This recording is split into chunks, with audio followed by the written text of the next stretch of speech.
Bom dia a todos, que Jesus continue nos abençoando, porque Ele está sempre nos abençoando. Ele mesmo prometeu que estaria conosco todos os dias da nossa vida até a consumação dos séculos. Onde houvesse 2 ou mais pessoas reunidas, estaria presente. Então, nós temos que ter certeza e nós precisamos ficar com fé nesse aspecto, não esquecer disso, que a gente entra em decepção, em preocupações com o futuro, e nós sabemos que nós temos um grande psicólogo, um grande psiquiatra ao nosso lado, que é Jesus. Nós não podemos esquecer disso. Eu procurei fazer um trabalho em cima de uma lição do livro Vinha de Luz, de Emmanuel, psicografia de Francisco Cândido Xavier. Agora, eu gostaria de pedir licença para vocês, porque aconteceram algumas coisas há uns 15 dias atrás, um pouco mais. Uma pessoa que é ligada ao movimento espírita, assistindo uma palestra na televisão, num sábado, e ele disse que o pastor falou, colocando a Bíblia em cima da mesa, falou assim: os kardecistas não aceitam a Bíblia. Agora, nós não temos que ficar preocupados com o que falam, mas na verdade nós temos que defender a doutrina espírita, mesmo porque nós estamos aqui dentro da ADDE, que é a Associação de Divulgadores da Doutrina Espírita. Nós temos que falar o que realmente acontece, mesmo às vezes dentro da própria doutrina. Tem pessoas que não viram ainda, não entraram no detalhe. Então eu vou pedir licença para fazer. Quando você faz um estudo dos livros de Emmanuel, nós temos Caminho, Verdade e Vida, Fonte Viva, Pão Nosso e Vinha de Luz. São livros maravilhosos que nós temos todo envolvido todo com o Evangelho de Jesus. Então, ele coloca, ele pinça do Evangelho uma frase e depois ele analisa com a autoridade que ele tem, porque ele já viveu ali, inclusive viveu na época de Cristo, tem um conhecimento e experiência em várias reencarnações. Então, o trecho que ele pega do apóstolo Paulo está em Romanos, capítulo 15, versículo 4. Porque tudo que dantes foi escrito para nosso ensino, foi escrito para que pela paciência e consolação das Escrituras tenhamos esperança. Então eu grifei aqui, foi escrito pela paciência e consolação das Escrituras, quer dizer, ele está falando das Escrituras sagradas, do Velho Testamento, porque o Novo Testamento estava sendo escrito naquele momento. Então, eu tenho aqui alguns aspectos do livro Consolador. Na pergunta 267, isso é bom para todos nós espíritas, para ter um embasamento para responder essas pessoas quando vêm nos questionar. A pergunta 267, o grupo de estudos de Pedro Leopoldo, que eles fizeram a pergunta para Emmanuel, no livro Consolador, a pergunta é a seguinte: qual a posição do Velho Testamento no quadro de valores da educação religiosa do homem? Veja bem, qual a posição do Velho Testamento no quadro de valores da educação religiosa do homem? Resposta do Emmanuel: no quadro de valores da educação religiosa na civilização cristã, o Velho Testamento, apesar de suas expressões altamente simbólicas, poucas vezes acessíveis ao raciocínio comum, deve ser considerado como a pedra angular ou como a fonte máter da revelação divina. Matou, né? A fonte máter, a pedra angular, está no Velho Testamento. Então, se você pega fonte, você tem um rio, você vai buscar o rio Tietê, vai lá, na fonte é um fiozinho, mas se você secar a fonte, não tem mais o rio. Então, não podemos esquecer que tudo que nós temos hoje vem lá da base, que é a primeira revelação. Continuando aqui. Na pergunta 275, os 5 livros maiores da Bíblia encerram símbolos especiais para a educação religiosa do homem? Os 5 maiores Bíblias. Quais são os 5 maiores livros do Velho Testamento? É o Pentateuco mosaico, que é composto de Gênesis, Êxodo, Números, Levítico e Deuteronômio. São 5 livros. A base, inclusive o próprio direito, quem estuda direito vai perceber que a base de tudo isso está lá no Velho Testamento. Resposta: todos os documentos religiosos da Bíblia se identificam entre si, no todo, desde a primeira revelação com Moisés, de modo a despertar no homem as verdadeiras noções do seu dever para com os semelhantes e para com Deus. Percebem? Então, agora, se vocês pegarem ali na 275 para frente, vocês vão perceber que tem mais coisas, mas não vamos parar nisso aqui, porque senão tem mais uma, 282. Se devemos considerar o Velho Testamento como a pedra angular, como foi feito na 267, da revelação divina, qual a posição do Evangelho de Jesus na educação religiosa dos homens? Qual a posição do Evangelho de Jesus? Agora já está com o Novo Testamento. O Velho Testamento é o alicerce da revelação divina. Quer dizer, quando você vai construir qualquer casa, edifício, você tem que ter um alicerce, tem que fazer a base. Então, o Velho Testamento é a base da revelação. O Evangelho é o edifício da redenção das almas. Como tal, devia ser procurada a lição de Jesus, não mais para qualquer exposição teórica, mas visando cada discípulo o aperfeiçoamento de si mesmo, desdobrando as edificações do Divino Mestre no terreno definitivo do Espírito. É importante, que a gente às vezes fica preocupado muito com as teorias, que nós quando falamos de Jesus, é importante, a gente tem que fazer uma autoanálise, uma autocrítica, e ver se nós já começamos a incorporar o ensinamento de Jesus no nosso dia a dia, na prática, porque falar é fácil. Agora, nós sabemos que para você incorporar o ensinamento de Jesus na nossa prática, é muito difícil. Por isso que ele fala que no mundo tereis aflições, que vocês têm, o caminho é estreito, é difícil para você fazer quando você pega uma academia para fazer um regimezinho, ou deixar o teu corpício, como diz na gíria, muito bonitinho, você tem que ir para a academia, sofre para caramba, você entra naquelas esteiras, e aquela música batendo lá, e você lá tá suando, está mais rindo. Por quê? Porque o que vem depois? O seu corpo ideal, que você está procurando, a emagrecimento, tudo. Mas agora quando eu falo assim, será que você teria condição e coragem de começar a fazer um regime, entrar numa academia e começar a se transformar, desenvolver a paciência, a resignação, a caridade para com o próximo, o relacionamento com as pessoas, o perdão? E aí a gente fala, não, é difícil. Por quê? Porque nós queremos viver uma vida de conforto, uma zona de conforto, e ninguém quer mudar. E a mudança dói, que você quer amar dói, sofrer, evoluir dói, então ninguém quer dor. Então nós temos que pensar nisso, e a mudança tem que ser rápida, que as coisas estão mudando tão rápido, e depois nós vamos ficar preocupados com o que nós fizemos com o nosso tempo, com a nossa vida aqui na Terra. Nós sabemos que para cada pessoa encarnada existem 5 espíritos, querendo uma oportunidade de reencarnação, e nós estamos, às vezes, até jogando fora esse nosso tempo. E a preocupação maior também, nós temos que nos desvencilhar dessas coisas tecnológicas. É bom, é importante você ter o seu celular, o seu WhatsApp, enfim, o seu Facebook, mas nós não podemos tornar essas coisas como sendo um Deus, porque nós temos que ter um tempo também para nossas orações. Então, vamos pensar nisso, orientar nossos filhos, porque na verdade é muito fácil, é gostoso ficar ali mexendo, né? E agora já está acontecendo uma coisa que eu vi agora na televisão, as pessoas, os jovens principalmente, estão passando por um microtédio. O microtédio, o que é?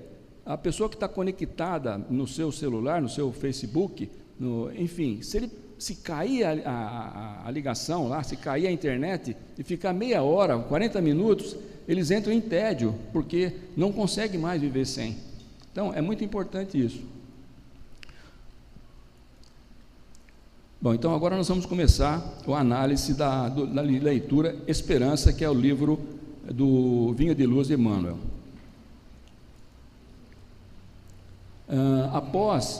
Depois que ele pensou aquele trecho, ele faz a análise. Então nós vamos lendo para vocês. A esperança é a luz do cristão. A esperança é tudo. Por que você acha que nós estamos aqui hoje? Por que nós estamos aqui hoje? Dentro de nós tem uma centelha divina, a esperança, e também tem um pouco de fé. Até que Jesus falava que a fé não precisa ser tão grande, que ela fosse apenas do tamanho de um grão de mostarda. Mas a esperança, todo mundo tem. Você pode passar a pior situação da sua vida, mas sempre existe uma esperança de que aquilo vai passar, e aquilo vai mudar. Porque se nós entrarmos num processo de matar a esperança, então aí nós estamos praticamente mortos espiritualmente e fisicamente. Nem todos conseguem, por enquanto, o voo sublime da fé, que a fé é mais difícil, mas a força da esperança é tesouro comum. Nem todos podem oferecer, quando querem, o pão do corpo e a lição espiritual, mas ninguém na terra está impedido de espalhar os benefícios da esperança. O que ele quer dizer aqui?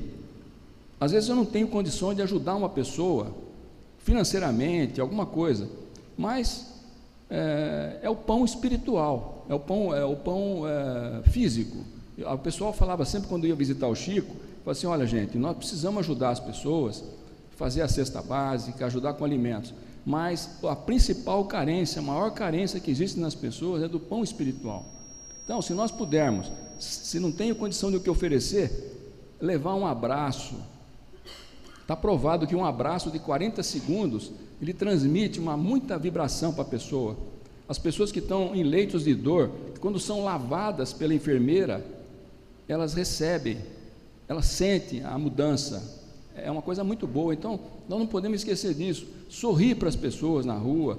A gente fecha a cara porque tem que ir no banco, tem que estar preocupado com isso, mas a pessoa não tem culpa. Muitas vezes, a pessoa está lá, vai querer conversar com você, você já tira a moeda para ele sair de perto. E às vezes ele não quer moeda, ele quer conversar, ele quer um apoio, ele quer um amor, uma atenção. Eu lembro até que um palestrante falou que quando ele conversou com um senhor alcoólatra na rua, e ele agachou, começou a conversar e perguntou o nome do alcoólatra.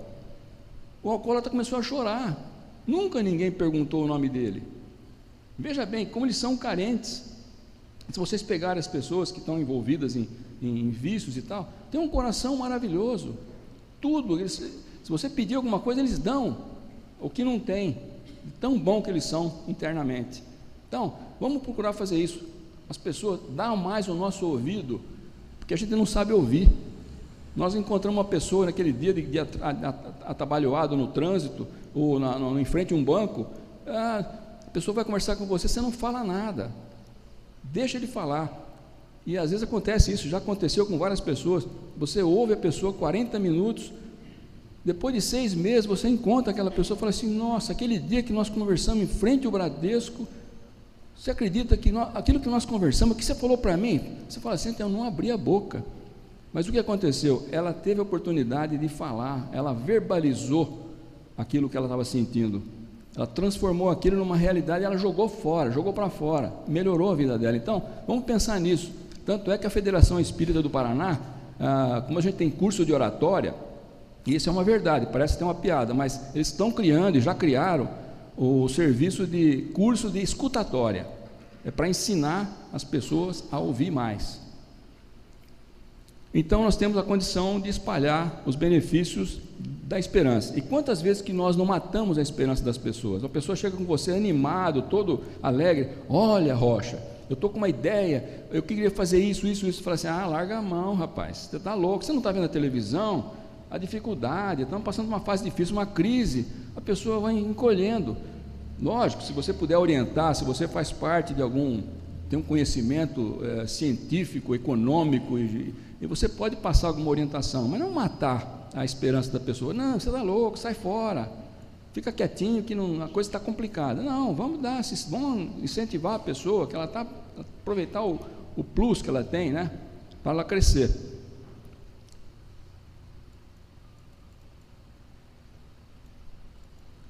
Continuando, a dor costuma agitar os que se encontram no vale da sombra da morte.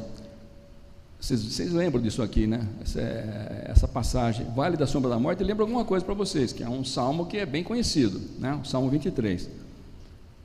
Onde o medo estabelece atritos e onde a aflição percebe o ranger de dentes nas trevas exteriores, mas existe a luz interior, que é a esperança. Então, veja bem, se você for ver efetivamente como é que é o plano do planeta Terra, que é prova e expiação, onde o mal predomina, realmente é um lugar de sombra da morte, onde está a sombra da morte, está as trevas, e nós precisamos vencer isso, porque Jesus falava assim: faça brilhar a vossa luz. Agora, cada um de nós temos um brilho de luz, nós não podemos ficar comparando, a luz daquela pessoa é mais brilhante que a minha luz não fraquinha, mas todas as luzes são importantes, todas elas fazem uma composição, é como se fosse uma nota musical. Quando você vê a nota musical colocada na tela sozinha, fala: o que será que é isso? É uma manchinha preta, mas vai emendando toda ela, depois passa as 5 pautas e põe a clave de sol, é um hino. Então nós fazemos parte de um grande hino de Deus, cada um de nós somos importantes, nós temos que pensar sempre nisso, não importa o que você está fazendo, até a pausa, quando você tem a música, a pausa também é contada como tempo. Se você pegar, quando tem a pausa, você olha o pé do maestro, ele está com o pezinho balançando, ele está marcando o tempo. Então uma pausa também é importante. Então nós temos que ter isso em nossa mente. Então o que ele fala? Jesus fala assim: no mundo tereis aflições, tende bom ânimo, eu venci o mundo. Quer dizer, é um alento que ele dá, porque as pessoas falam assim: não, eu vou lá em tal igreja, que eles falam que se eu aceitar Jesus, eu estou salvo. Então, não é por aí. Nós temos que lutar muito para nos salvar. O que é nos salvar? É aperfeiçoarmos, né? Colocarmos em prática aquilo que Jesus falou. E é importante que a gente tenha sempre uma colocação que eu costumo fazer. Toda vez que você for fazer alguma coisa, qualquer ato que você for fazer aqui na nossa vida, perguntar: nos meus pés, o que faria Jesus? Se você fazer essa pergunta, quantas coisas que nós vamos deixar de fazer, porque Jesus não faria aquilo que eu ia fazer. Então você vai começando a se policiar. É o livre-arbítrio. O pessoal fala: livre-arbítrio é liberdade total, e não é. À medida que você vai crescendo em conhecimento, em espírito, vai te diminuindo a tua liberdade, porque você sabe que isso não pode, aquilo não pode, você fica mais puro, mais perfeito. É essa a nossa meta. Ninguém vai sair daqui perfeito, porque nós estamos aprendendo. E no Salmo 23, para lembrar isso que nós falamos da sombra da morte: ainda que eu andasse pelo vale da sombra da morte, não temeria mal algum, porque tu estás comigo, a tua vara e teu cajado me consolam. Esse salmo é maravilhoso. A primeira estrofe desse salmo, ele fala o seguinte: o Senhor é meu pastor, nada me faltará. E aí você peraí, nada me faltará, mas caramba, eu estou aí lutando, nada me faltará daquilo que eu preciso. Agora, se você ficar pensando, lógico, nós temos que sonhar, nós temos que querer sucesso, nós temos que querer tudo de bom para nós, conforto, mas no momento que você está passando, está te faltando alguma coisa, na sua cabeça, mas na realidade, aquilo que você precisa, nunca faltou. Se nós fizermos uma retrospectiva da nossa vida, dos momentos que nós passamos de crise, nós vamos perceber que, puxa vida, passou, e nós conseguimos receber tudo aquilo que precisávamos naquele momento. Então, vamos ter certeza que o Pai está conosco, que está no comando. A negação humana declara falências, lavra atestados de impossibilidade, traça inextricáveis labirintos. No entanto, a esperança vem de cima, à maneira do sol, que ilumina do alto e alimenta sementeiras novas, desperta propósitos diferentes, cria modificações redentoras e descerra visões mais altas. Porque aqui ele está falando do plano da terra, nosso aqui, plano comum. Então, aqui você declara falência, você fala negação humana, lavra atestado de impossibilidade e tal, mas a esperança, ela vem do alto. Ela vem do alto e você nem espera muitas vezes, né? A gente perde um pouco a esperança, porque tem uma passagem do livro do Romanos, o apóstolo Paulo fala assim: Abraão creu contra a esperança, até dá a impressão de que ele fez um paradoxo, né? Ele crendo contra a esperança. Então você vai separar, existe uma esperança, aquela que é racional, eu vou acreditar porque eu posso acreditar que sim, porque eu estou vendo, faz parte de um processo que eu aprendi, mas ele creu contra a esperança. Então, uma esperança maior, uma esperança que vem de cima. Ele tinha tido uma promessa de que ia ter um filho, e ele já estava quase com 100 anos. A esposa dele, a Sara, também já estava com o seu útero todo encolhido, mas como foi feita a promessa, ele acreditou e acabou tendo o filho Isaque. Então, nós nunca podemos desistir de esperar. Fala assim, não dá mais certo, eu já fiz de tudo, já tentei de tudo na minha vida, eu sou um fracasso, eu não deu certo, minha vida não deu certo. Aí fala assim, por que não deu certo? A obra não está pronta. Nossa alma é nossa obra. O Leão Diniz fala, nossa alma é nossa obra. Então, como se fosse uma pedra, nós temos que começar a burilar ela com o cinzel e com a martelete. Você vai burilando dia a dia para fazer a tua alma. Agora você vai chegar e falar assim, eu não deu certo, mas você não está pronto. É como se eu chegar num cara que está pintando uma tela aqui, eu começo a falar, não, você não está com nada, porque essa tela está toda escura. Eu falo, não, eu estou agora pintando as sombras, depois eu vou colocar o sol. Então a obra não está pronta, então não vamos desesperar agora, vamos para aproveitar. E quando nós estamos passando por dificuldade, nós temos que aproveitar os momentos da dificuldade para tirar lições, porque quando nós passarmos por ela, e vai passar, nós chegamos lá crescidos. Puxa vida, uma experiência a mais, aprendi mais e vou crescer mais, se Deus quiser. Eu tenho que acreditar nisso. A noite espera o dia, a flor o fruto, o verme o porvir. O homem, ainda mesmo que se mergulhe na descrença ou na dúvida, na lágrima ou na dilaceração, será socorrido por Deus com a indicação do futuro. Quer dizer, a gente tem que ter, além da esperança, nós temos que ter paciência também. A paciência faz parte de um processo. Por exemplo, você pega um agricultor, quando ele planta uma laranja, por exemplo, ele vai plantar a laranja pela semente, e pelo que a gente viu, uma semente de laranja, para você colher, demora de 3 a 4 anos, até 5. Uma seringueira demora 6 anos para você colher, e o agricultor sabe disso. Então ele vai só cuidando do terreno, mas ele sabe que daqui 6 anos, daqui 3 anos, aquele produto vai dar. Agora não adianta você ficar lá estressado, né, porque não está dando laranja, mas não é tempo. E nós podemos fazer isso fazendo uma transposição. Nós somos sementes também. Deus nos colocou aqui, então só que nós não sabemos, nós não conhecemos o nosso gênero. Então, Ele nos plantou aqui, agora calma. Ele sabe do que depende de nós, Ele sabe o que vai acontecer com você. Então tenha paciência, que talvez não chegou a sua hora. Então vamos ter a paciência para aumentar também a nossa fé.